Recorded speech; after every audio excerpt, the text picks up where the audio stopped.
26. Inducción y aumento del trabajo de parto. La inducción es la estimulación de las contracciones antes del inicio espontáneo del trabajo de parto, con o sin rotura de membranas. Cuando el cuello uterino está cerrado y sin borramiento, la inducción del trabajo de parto a menudo comienza con la maduración cervical, un proceso que por lo general emplea prostaglandinas para reblandecer y abrir el cuello uterino. El aumento se refiere a la intensificación de las contracciones espontáneas que se consideran inadecuadas por falta de dilatación cervical y descenso fetal. En Estados Unidos, la incidencia de inducción del trabajo de parto aumentó más del doble, de 9,5% en 1991 a 23,2% en 2011. La incidencia es variable de una institución a otra. En el Parkland Hospital cerca del 35% de los trabajos de parto se inducen o aumentan. En comparación, en el University of Alabama at Birmingham Hospital, el trabajo de parto se induce en cerca del 20% de las mujeres, y 35% más reciben oxitocina para aumentar las contracciones, un total de 55%. Este capítulo incluye una revisión de las indicaciones para inducir y aumentar el trabajo de parto, y una descripción de las diversas técnicas para la maduración cervical previa a la inducción. Inducción del trabajo de parto. Indicaciones. La inducción está indicada cuando los beneficios para la madre o el feto rebasan los de la continuación del embarazo. Las indicaciones más frecuentes incluyen rotura de membranas sin trabajo de parto, hipertensión gestacional, oligohidramnios, estado fetal no tranquilizador, embarazo de postérmino y varios trastornos médicos maternos, como hipertensión crónica y diabetes. American College of Obstetricians and Gynecologists, 2013b. Contraindicaciones. Los métodos para inducir o aumentar el trabajo de parto están contraindicados por la mayoría de los trastornos que impiden el trabajo de parto o el parto espontáneo. Las pocas contraindicaciones maternas se relacionan con el tipo de incisión uterina previa, la anatomía pélvica estrecha o deforme, la implantación anormal de la placenta y trastornos infrecuentes como infección activa con herpes genital o cáncer cervicouterino. Los factores fetales incluyen macrosomía notable, hidrocefalia grave, presentación anómala y estado no tranquilizador del feto. Técnicas. La oxitocina se ha usado por décadas para inducir o aumentar el trabajo de parto.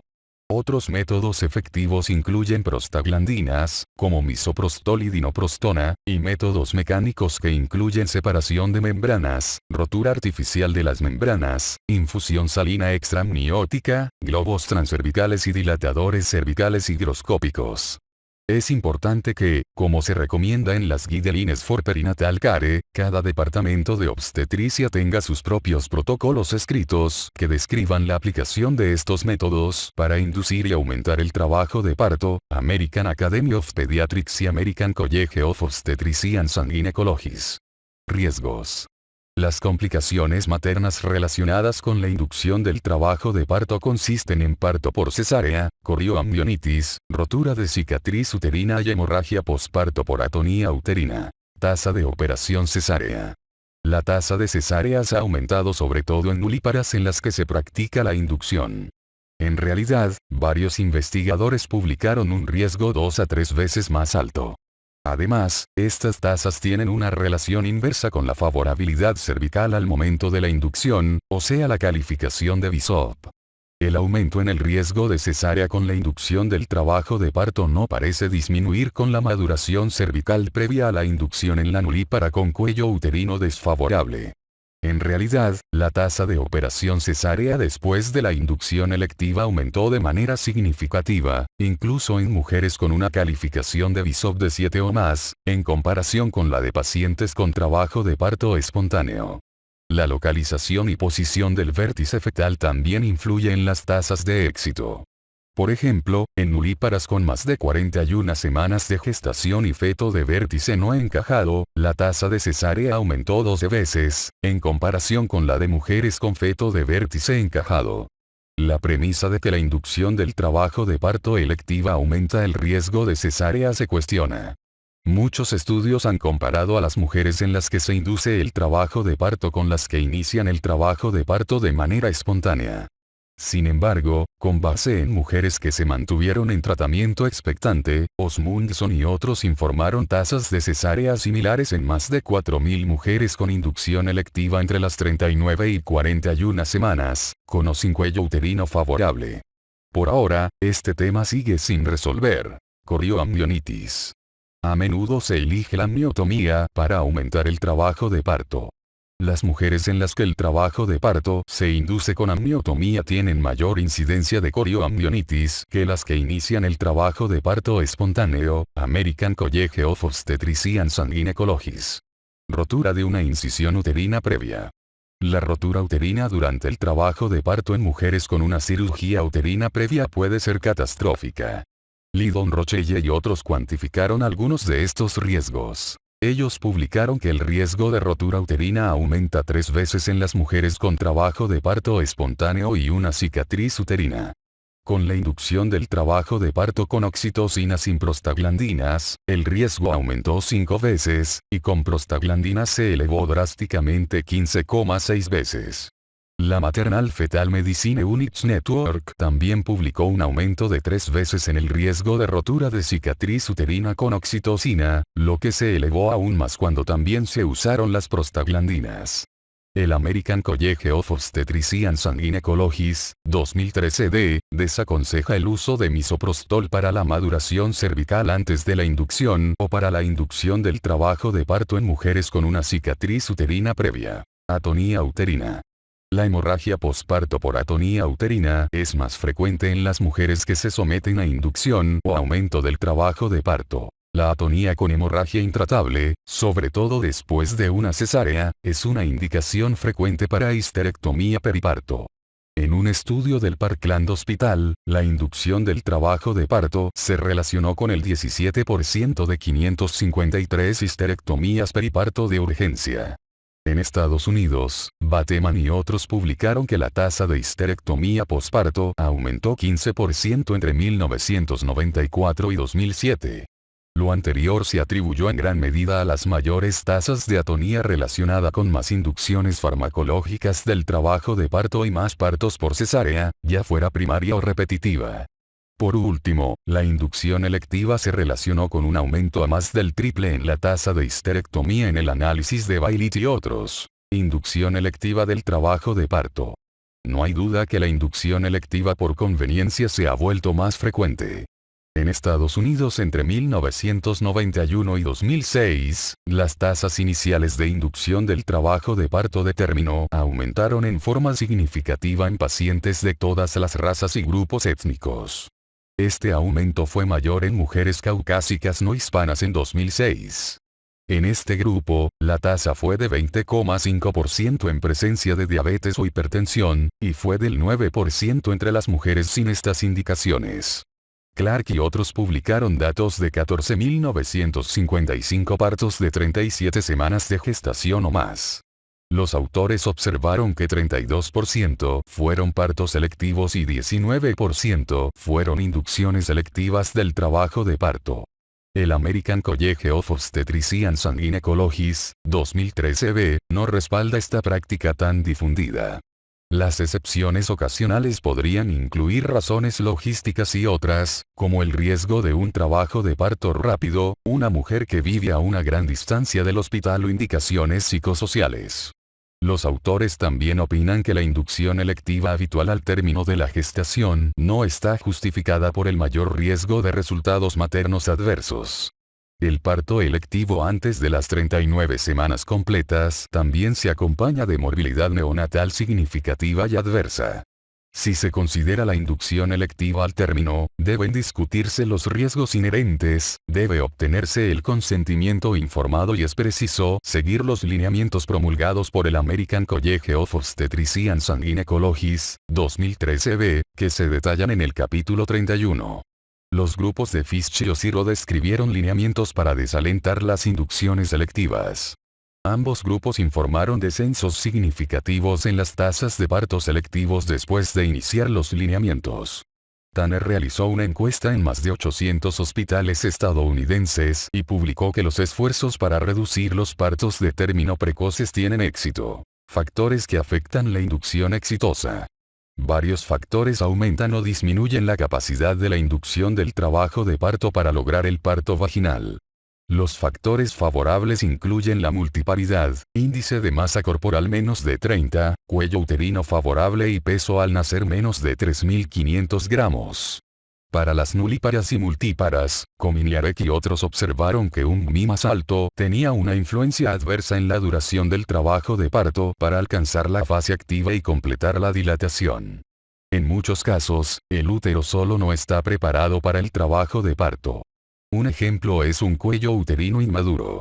En realidad, los investigadores del Consortium ONSAFE Labor publicaron que la inducción electiva conducía al parto vaginal en 97% de las multíparas y 76% de las nulíparas, pero que la inducción era exitosa más a menudo si el cuello uterino estaba maduro. Es probable que el aumento en el riesgo de cesárea relacionado con la inducción también dependa mucho de la duración del intento de inducción, sobre todo con un cuello uterino no favorable. Simon y Groffman concluyeron que una fase latente de hasta 18 horas durante la inducción permitía que la mayoría de estas mujeres tuviera un parto vaginal sin un aumento significativo en la morbilidad materna o neonatal. Rose y otros recomiendan un mínimo de 12 horas de estimulación uterina con oxitocina después de la rotura de membranas. Maduración del cuello uterino antes de la inducción. Como ya se indicó, las condiciones del cuello uterino, descritas como madurez y favorabilidad, resultan importantes para la inducción exitosa del trabajo de parto. Aclarado esto, al menos algunas estimaciones de la favorabilidad son muy subjetivas. En cualquier caso, existen métodos farmacológicos y mecánicos que aumentan la favorabilidad, también llamada maduración del cuello uterino antes de la inducción. Algunas de las técnicas descritas pueden tener beneficios comparadas con la inducción con oxitocina sola, cuadro 26.1. Algunas también son muy exitosas para iniciar el trabajo de parto. No obstante, pocos datos apoyan la premisa de que cualquiera de estas técnicas conlleva una tasa baja de cesáreas o de morbilidad materna o neonatal, en comparación con las mujeres en las que no se usan estos métodos. Favorabilidad cervical. Un método cuantificable usado para predecir los resultados de la inducción del trabajo de parto es la calificación descrita por Bishop y presentada en el cuadro 26.2.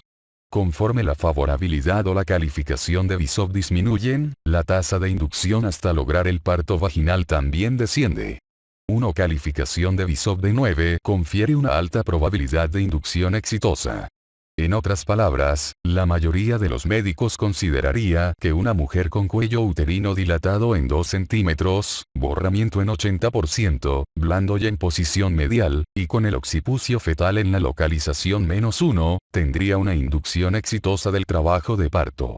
Con fines de investigación, una calificación de Bishop de 4 o menos señala un cuello uterino desfavorable y puede ser indicación para la maduración del mismo.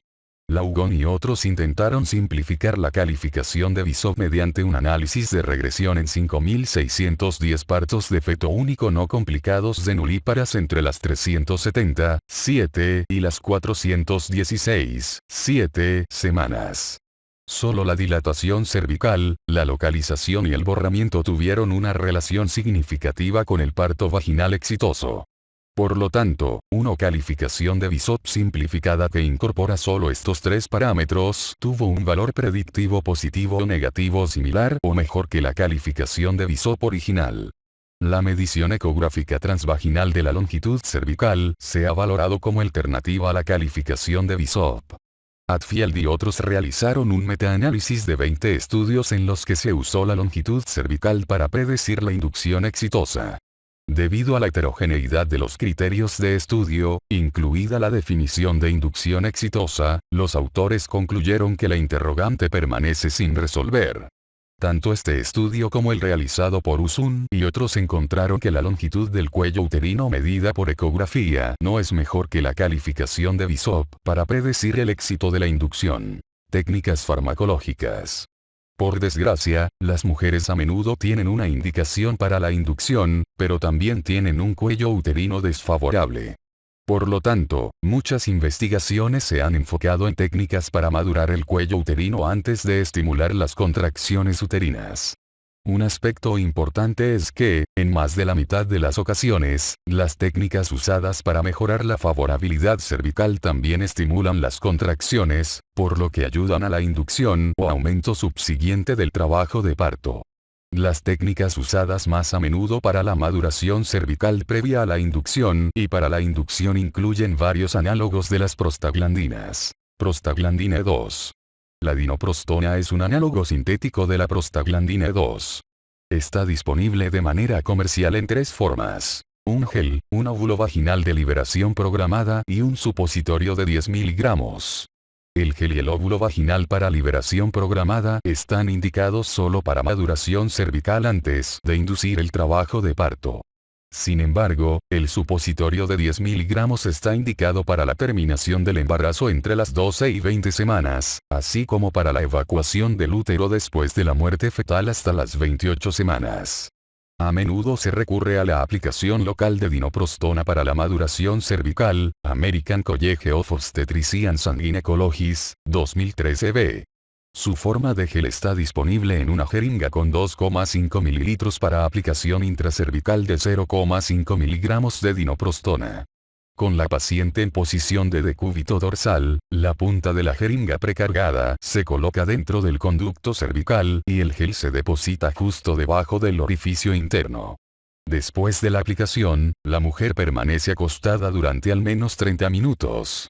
Las dosis pueden repetirse cada 6 horas, con un máximo de 3 dosis recomendadas en 24 horas. También hay un óvulo vaginal con 10 miligramos de dinoprostona aprobado para la maduración cervical.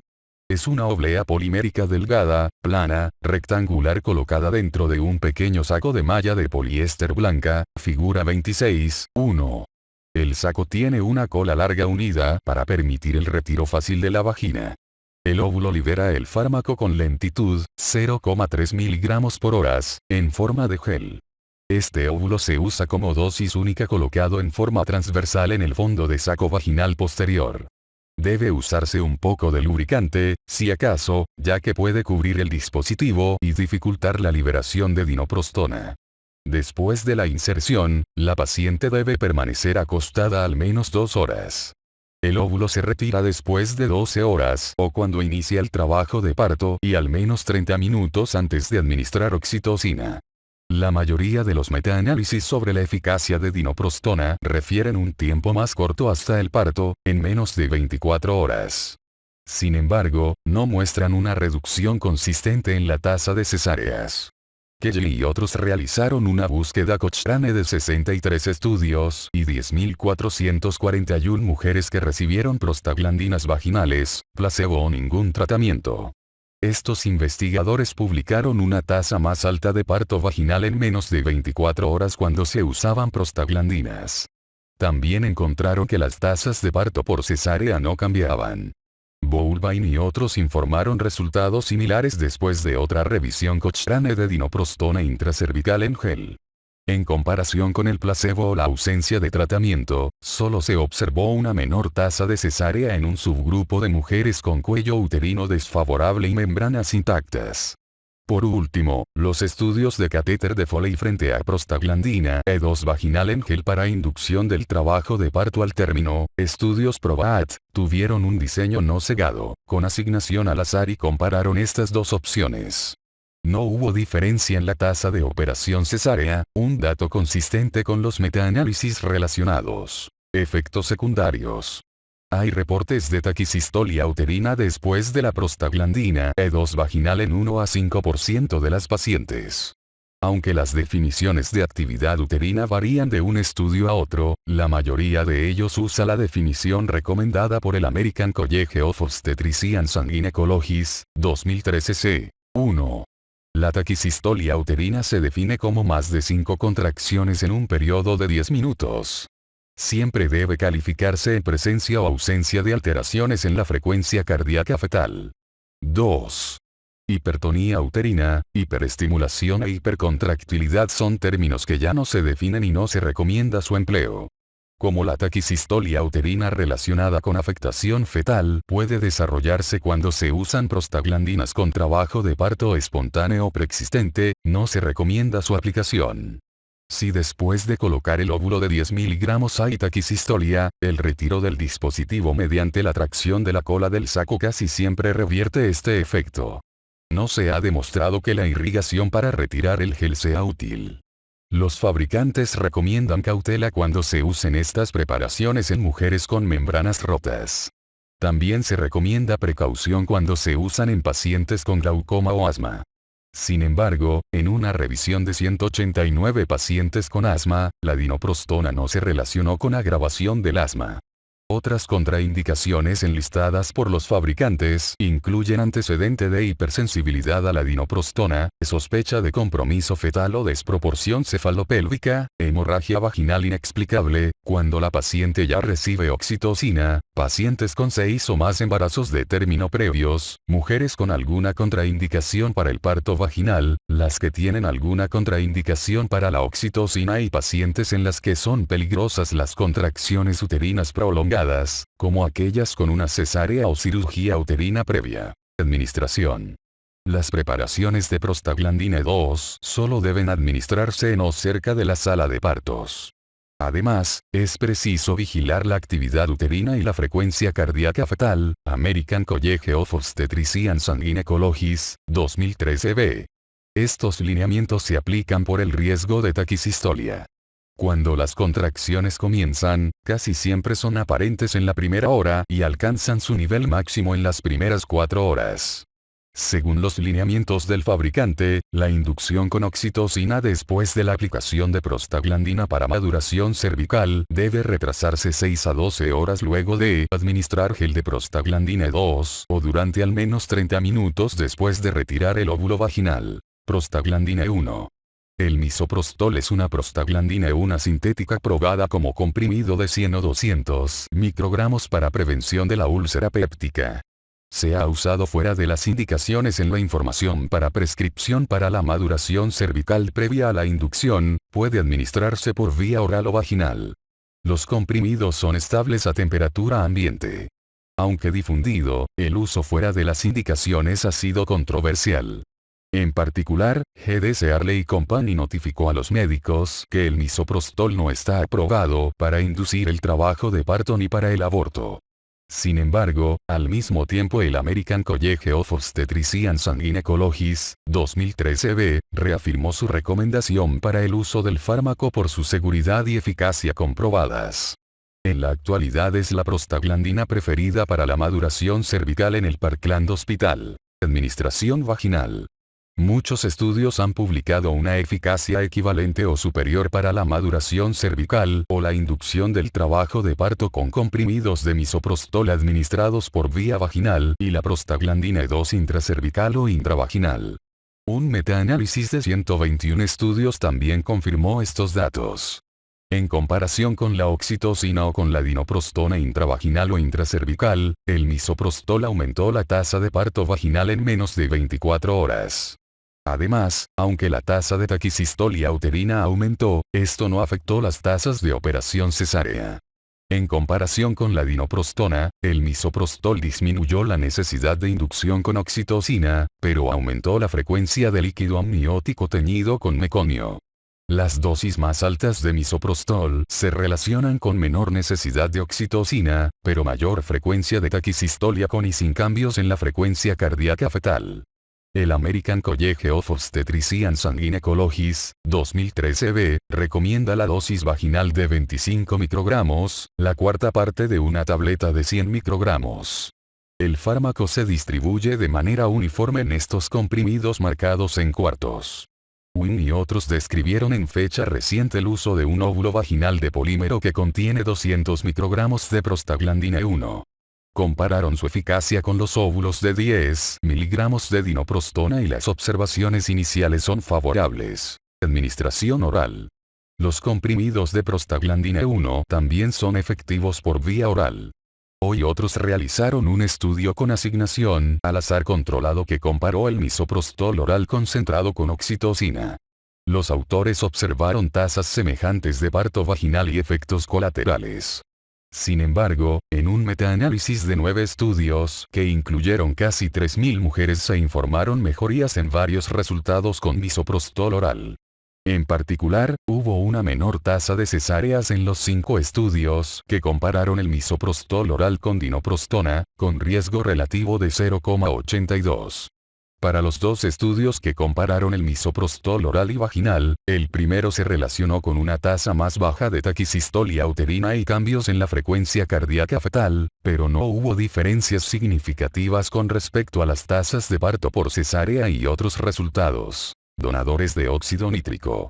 Varios datos condujeron a la búsqueda de compuestos que simularan la síntesis local de óxido nítrico, no. Esto se debe a que el óxido nítrico parece ser un mediador de la maduración cervical. Además, las concentraciones del metabolito cervical de óxido nítrico aumentan al principio de las contracciones uterinas. Por último, la producción de óxido nítrico cervical es muy baja en el embarazo postérmino. Bullarbo y otros revisaron la justificación y uso de 2 donadores de óxido nítrico, el mononitrato de isosorbida y el trinitrato de glicerilo. El mononitrato de isosorbida induce la ciclooxigenasa 2, COX-2, cervical y también induce el reacomodo ultraestructural del cuello uterino, similar al observado en la maduración espontánea del mismo. A pesar de esto, los estudios clínicos no muestran que los donadores de óxido nítrico sean tan efectivos como la prostaglandina E2 para la maduración cervical. Además, la adición de mononitrato de isosorbida a la dinoprostona o al misoprostol no intensificó la maduración cervical en el embarazo precoz y el de término, tampoco acortó el tiempo hasta el parto vaginal. Un metaanálisis de 10 estudios, los cuales incluyeron 1889 mujeres, concluyó que los donadores de óxido nítrico no parecen útiles para la maduración cervical durante la inducción del trabajo de parto. Técnicas mecánicas. Estas técnicas incluyen la colocación transcervical de un catéter de Foley con o sin infusión de solución salina extraamniótica, dilatadores cervicales higroscópicos y separación de membranas. En un metaanálisis reciente de 72 estudios con asignación al azar que incluyeron 9.722 mujeres, Josuiak y otros publicaron que las técnicas mecánicas reducen el riesgo de taquicistolia uterina en comparación con las prostaglandinas, aunque las tasas de operación cesárea no cambiaron. Los estudios que comparan las técnicas mecánicas con la oxitocina encontraron una tasa más baja de cesárea con los métodos mecánicos. Los estudios que comparan las técnicas mecánicas con dinoprostona publicaron una tasa más alta de mujeres multíparas que no habían empezado el trabajo de parto después de 24 horas con las técnicas mecánicas. Otro metaanálisis realizado para comparar la colocación del catéter de Foley con los óvulos intravaginales de dinoprostona también encontró tasas similares de cesárea y menor frecuencia de taquicistolia. Catéter transcervical. Por lo general, estas técnicas solo se usan cuando el cuello uterino es desfavorable, ya que el catéter tiende a salirse conforme el cuello uterino se dilata. En la mayoría de los casos, el catéter se coloca a través del orificio cervical interno y se crea tensión descendente al fijar el catéter al muslo con cinta adhesiva. Una modificación de esto, la infusión de solución salina intraamniótica, EASI, extraamniotic saline infusión, consiste en una infusión constante de solución salina a través del catéter hacia el espacio entre el orificio interno y las membranas placentarias, figura 26, 2. Karjane y otros publicaron que la corioamnionitis es significativamente menos frecuente cuando se aplica infusión que cuando no se usa, 6 frente a 16%. Una revisión sistemática y un metaanálisis de 30 estudios encontró que comparada con las prostaglandinas, la inducción con catéter de Foley solo se acompaña de una tasa más alta de infección, a menos que se infunda solución salina. La mayoría de los estudios de catéteres transcervicales no muestra un descenso en la tasa de cesáreas con respecto a las prostaglandinas. Cromi y otros compararon un catéter de Foley de doble punta y el óvulo vaginal de dinoprostona. Los autores encontraron tasas más altas de parto antes de 24 horas con la técnica mecánica, pero ninguna diferencia en las tasas de cesárea. Los estudios PROBAT, en los que se comparó la maduración cervical con catéter de Foley con la inducida mediante gel vaginal de dinoprostona, óvulos vaginales de dinoprostona y misoprostol vaginal, publicaron resultados similares con la técnica mecánica y las prostaglandinas. Además, se observaron menos casos de cambios cardiotocográficos en el grupo con técnica mecánica. Dilatadores cervicales higroscópicos. La dilatación cervical puede lograrse con dilatadores cervicales osmóticos higroscópicos, como se describe para la terminación precoz del embarazo. Estos dilatadores mecánicos se han usado con éxito desde hace más de 40 años, cuando se insertaban antes de la terminación del embarazo. También se han usado para madurar el cuello uterino antes de inducir el trabajo de parto. Las preocupaciones intuitivas de una infección ascendente no se han confirmado. Por tanto, su uso parece seguro, aunque ha habido casos raros de anafilaxia después de la inserción de laminaria. Los dilatadores resultan atractivos por su bajo costo. Sin embargo, para colocarlos casi siempre es necesario un espéculo vaginal y poner a la paciente en la mesa de exploración, lo cual puede ser engorroso e incómodo. Unos cuantos estudios realizados en la década de 1990 compararon los dilatadores cervicales higroscópicos con las prostaglandinas. Se observaron pocos beneficios con esta técnica mecánica, aparte del costo. Métodos para inducción y aumento. La inducción del trabajo de parto por lo general se realiza mediante amniotomía, prostaglandinas y oxitocina, solos o combinados. Como la maduración del cuello uterino antes de la inducción a menudo inicia el trabajo de parto, los estudios para determinar la eficacia de inducción de algunos de estos compuestos a veces generan resultados confusos. Por lo general, el uso de prostaglandinas para aumentar el trabajo de parto se considera experimental. Prostaglandina 1. Como se explica en la página 527, el misoprostol vaginal y oral se usa para la maduración del cuello uterino o para inducir el trabajo de parto. Hofmeyr y otros realizaron una revisión Cochrane y sistemática de las alternativas para inducir el trabajo de parto. Informaron que el misoprostol vaginal, seguido por la oxitocina en caso necesario, conllevaba menos fallas en 24 horas, en comparación con la oxitocina sola. Como se esperaba, el uso de prostaglandina elevó la incidencia de taquicistolia uterina, pero las tasas de operación cesárea fueron similares. Parece que 100 microgramos de misoprostol oral o 25 microgramos por vía vaginal tienen eficacia similar a la de la oxitocina intravenosa para inducir el trabajo de parto en mujeres con embarazo de término o cercano al término, ya sea con rotura prematura de membranas o cuello uterino favorable. El misoprostol puede relacionarse con una tasa más alta de taquicistolia uterina, sobre todo en dosis altas. Además, la inducción con prostaglandina 1 puede ser inefectiva y requiere inducción subsiguiente o aumento con oxitocina. Por lo tanto, aunque hay intercambios entre riesgos, costos y facilidad de administración de cada fármaco, cualquiera es adecuado para inducir el trabajo de parto. Para el aumento del trabajo de parto, los resultados de un estudio con asignación al azar controlado mostraron que el misoprostol oral en dosis de 75 microgramos cada 4 horas por un máximo de 2 dosis, es seguro y efectivo. La dosis de 75 microgramos se basó en un estudio previo para determinación de la dosis. Aunque la taquicistolia uterina fue más frecuente entre las mujeres en las que se aumentó el trabajo de parto con misoprostol, no hubo diferencias significativas en la frecuencia de estado fetal no tranquilizador o parto por cesárea. Oxitocina. Como se explicó, en la mayoría de los casos, la maduración del cuello uterino previa a la inducción y la inducción del trabajo de parto son solo un continuo. Por tanto, la maduración también estimula el trabajo de parto. De no ser así, puede continuarse la inducción o el aumento con soluciones de oxitocina mediante una bomba de infusión. La oxitocina sintética es uno de los fármacos de uso más frecuente en Estados Unidos. Fue la primera hormona polipeptídica sintetizada, un logro que valió el Premio Nobel de Química de 1955. La oxitocina puede usarse para inducir o aumentar el trabajo de parto. El American College of Obstetricians and Gynecologists, 2013b, recomienda la vigilancia de la frecuencia cardíaca fetal y de la contracción durante el uso de oxitocina, como se haría para cualquier embarazo de alto riesgo. Las contracciones pueden vigilarse por palpación y por medios electrónicos. Administración intravenosa de oxitocina.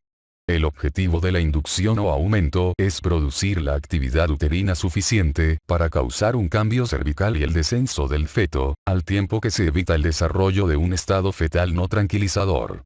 En general, la oxitocina debe suspenderse si el número de contracciones persiste con una frecuencia mayor de 5 en un lapso de 10 minutos o más de 7 en uno de 15 minutos, o cuando se detecta un patrón no tranquilizador de la frecuencia cardíaca fetal. La suspensión de la oxitocina casi siempre reduce pronto la frecuencia de las contracciones. Cuando la oxitocina se suspende, su concentración plasmática cae con rapidez porque su semivida es de 3 a 5 minutos.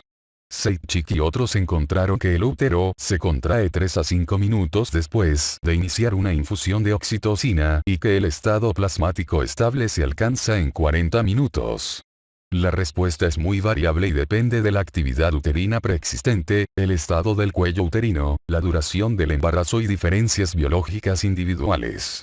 Caldeiro García y Poseiro publicaron que la respuesta uterina a la oxitocina aumenta de las 20 a 30 semanas de gestación y se incrementa con rapidez al término del embarazo. Dosis de oxitocina. Por lo general, una ampolleta de 1 ml con 10 unidades se diluye en 1000 ml de solución cristaloide y se administra con una bomba de infusión. Un líquido típico para infusión contiene 10 o 20 unidades, equivalentes a 10.000 o 20.000 miliunidades, o una o dos ampolletas diluidas en 1000 ml de solución de Ringer con lactato. Esta mezcla tiene una concentración de oxitocina de 10 o 20 miliunidades por mililitros, respectivamente. Para evitar la administración de un bolo, la infusión debe colocarse en la línea intravenosa principal, cerca del sitio de la punción venosa. Por lo general, la oxitocina tiene mucho éxito cuando se usa para estimular el trabajo de parto. Un metaanálisis Cochrane de 12 estudios en 12.819 mujeres comparó el uso de oxitocina con el tratamiento expectante, e informó que en menos mujeres, 8 frente a 54%, se falló en lograr el parto en menos de 24 horas cuando se usó oxitocina. Este metaanálisis estudió distintos regímenes de administración de oxitocina.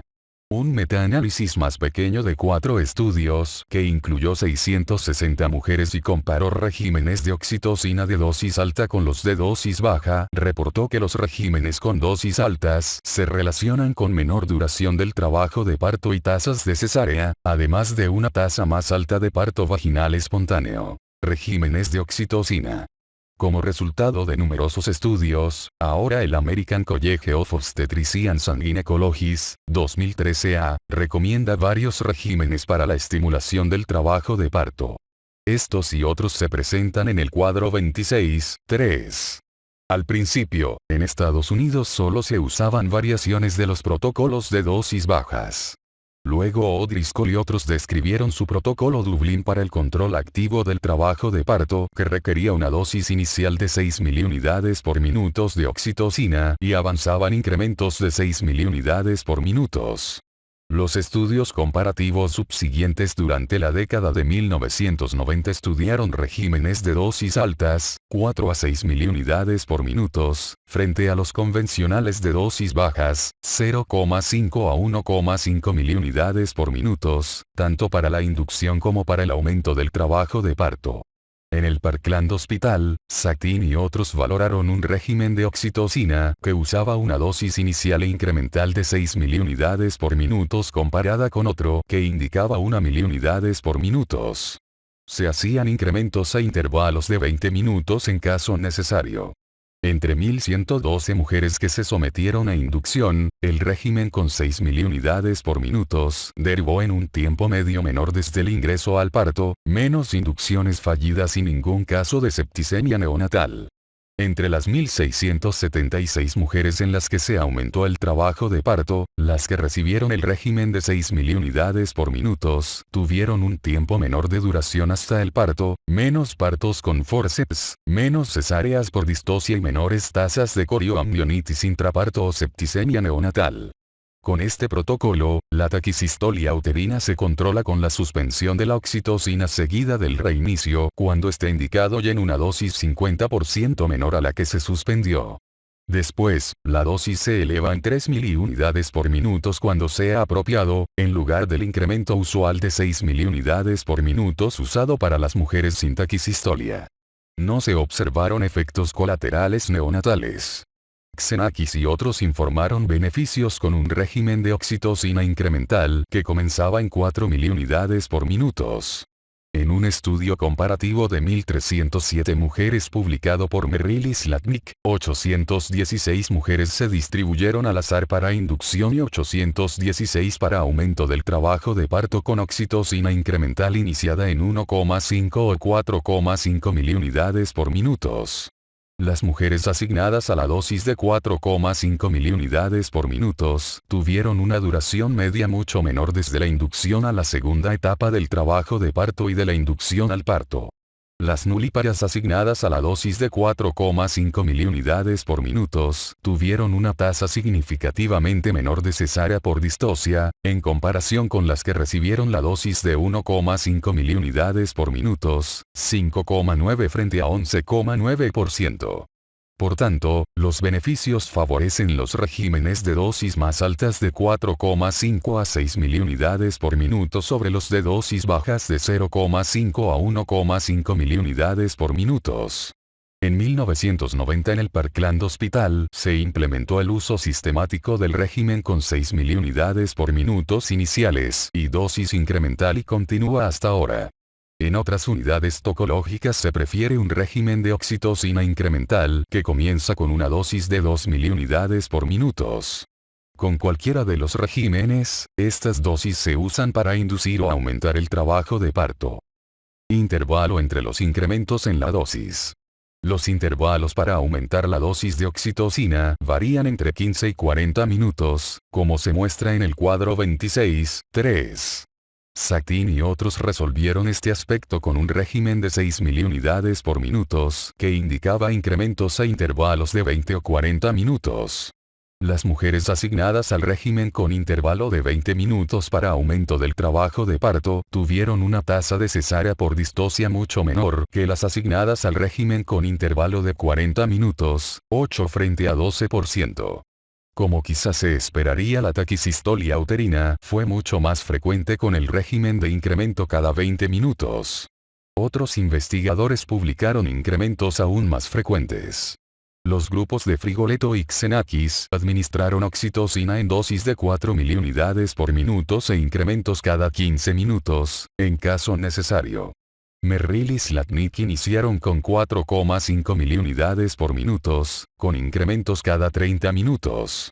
López Seno y otros iniciaron con 6 miliunidades por minutos e incrementos cada 15 minutos. Por lo tanto, existen varios protocolos de oxitocina aceptables que al menos parecen disímiles, aunque una comparación de los protocolos de dos instituciones indica que no es así. 1.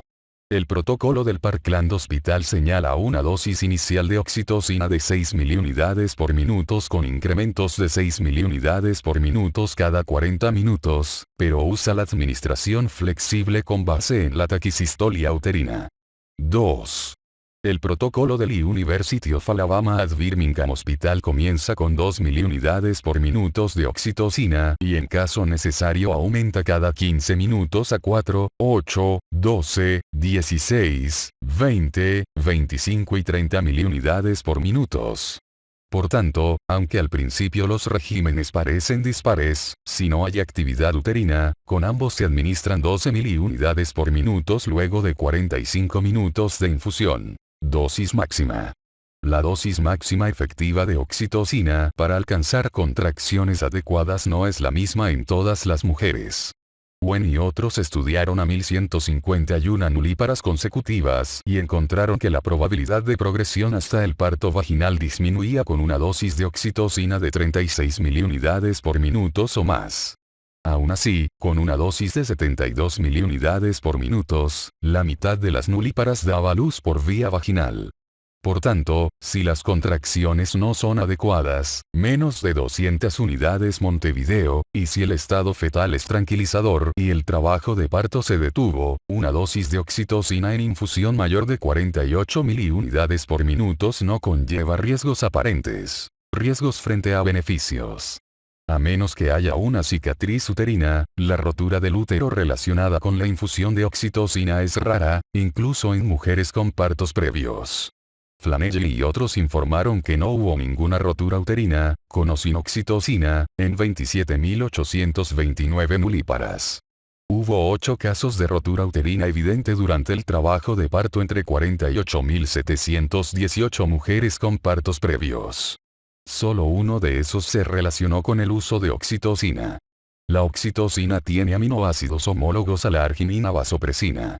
Por eso, tiene un efecto antidiurético significativo y cuando se infunden dosis de 20 miliunidades por minutos o más, la eliminación renal de agua libre disminuye de manera sustancial. Si se infunden cantidades considerables de líquidos junto con la oxitocina, la intoxicación por agua puede causar convulsiones, coma e incluso la muerte. En general, si se administran dosis altas de oxitocina por un tiempo considerable, debe aumentarse la concentración y no la velocidad del flujo de una solución más diluida. También debe considerarse el uso de cristaloides, ya sea solución salina normal o solución de Ringer con lactato. Presión de las contracciones uterinas. La fuerza de contracción en las mujeres con trabajo de parto espontáneo varía entre 90 y 390 unidades Montevideo.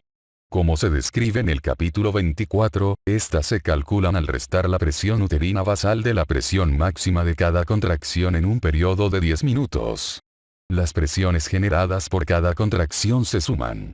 Los grupos de Caldeiro García y Seichik encontraron que la media o mediana del patrón de contracciones uterinas espontáneas que conducían a la progresión hasta el parto vaginal era de 140 a 150 unidades Montevideo.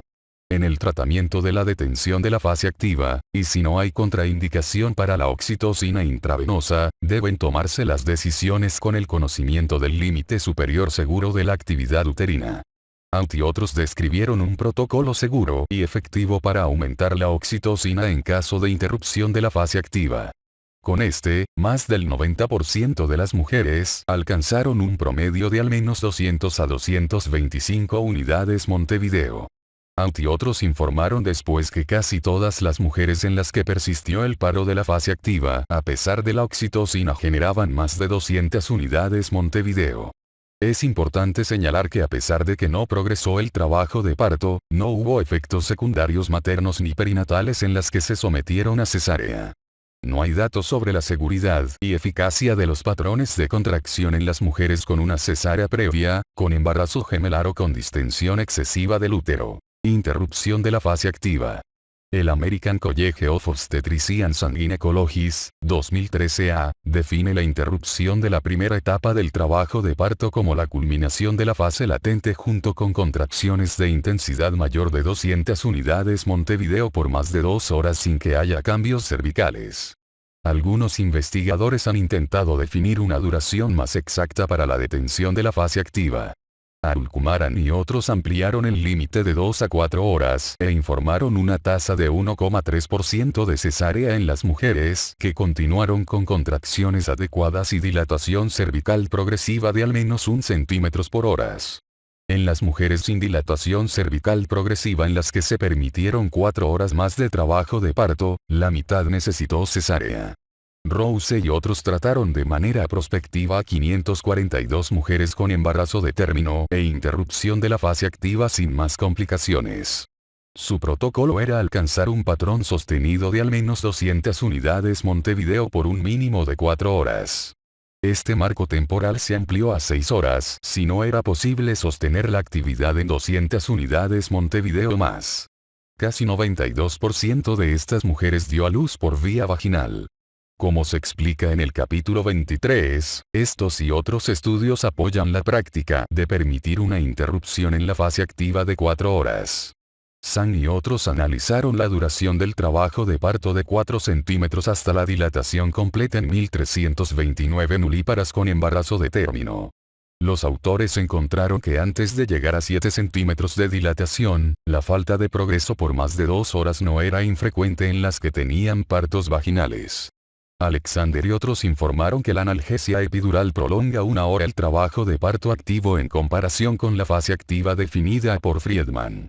La consideración de estos cambios en el control del trabajo de parto, sobre todo en nulíparas, puede reducir de manera segura la tasa de cesáreas.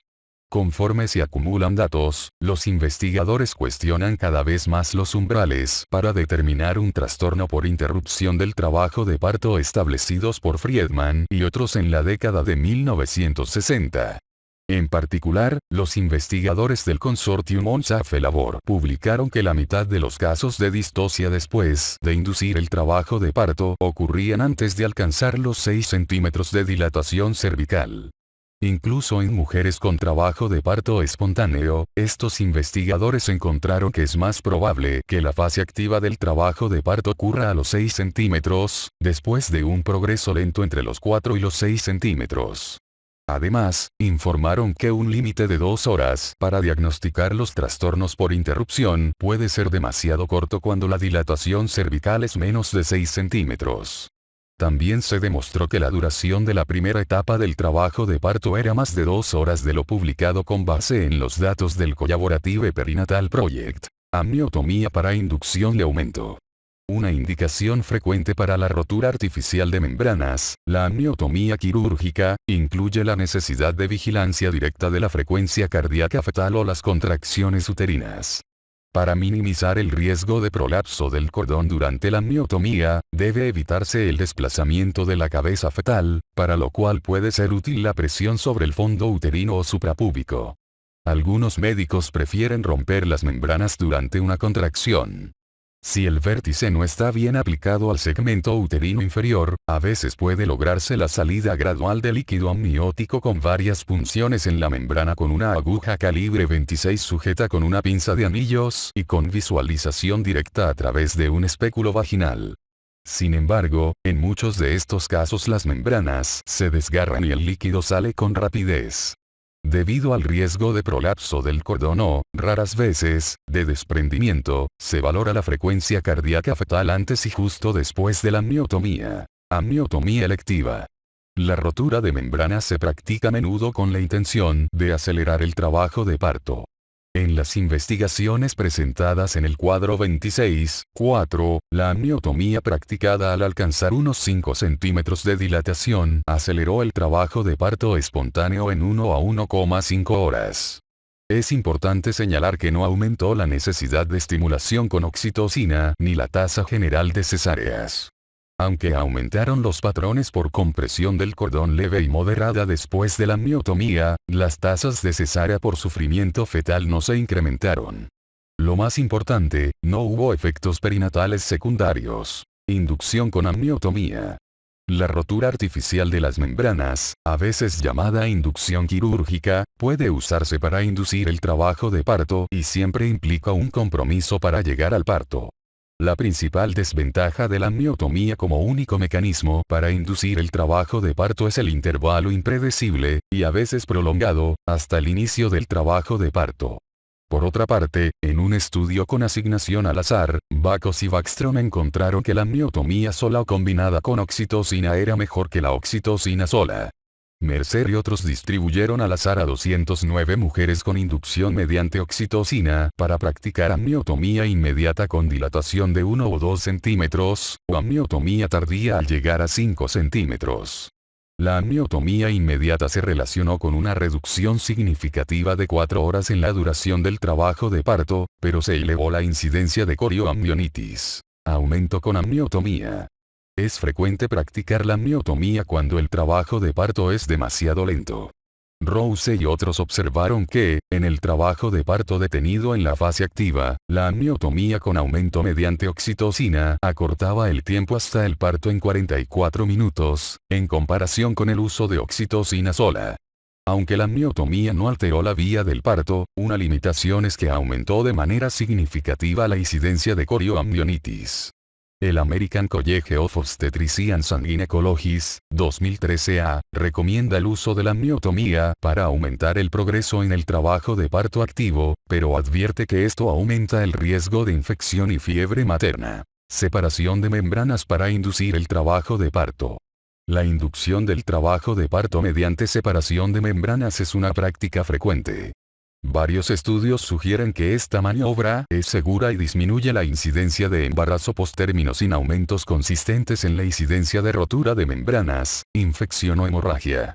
Los autores de un metaanálisis con 22 estudios, que incluyeron 2.797 mujeres, informaron que la separación de membranas redujo el número de mujeres que aún no daban a luz después de las 41 semanas, sin elevar el riesgo de infección.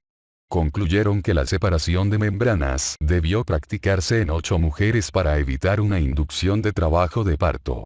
Las desventajas incluyen la molestia y la hemorragia relacionada. Control activo del trabajo de parto. Este término describe una estrategia codificada para el control del trabajo de parto que se describe con detalle en el capítulo 22.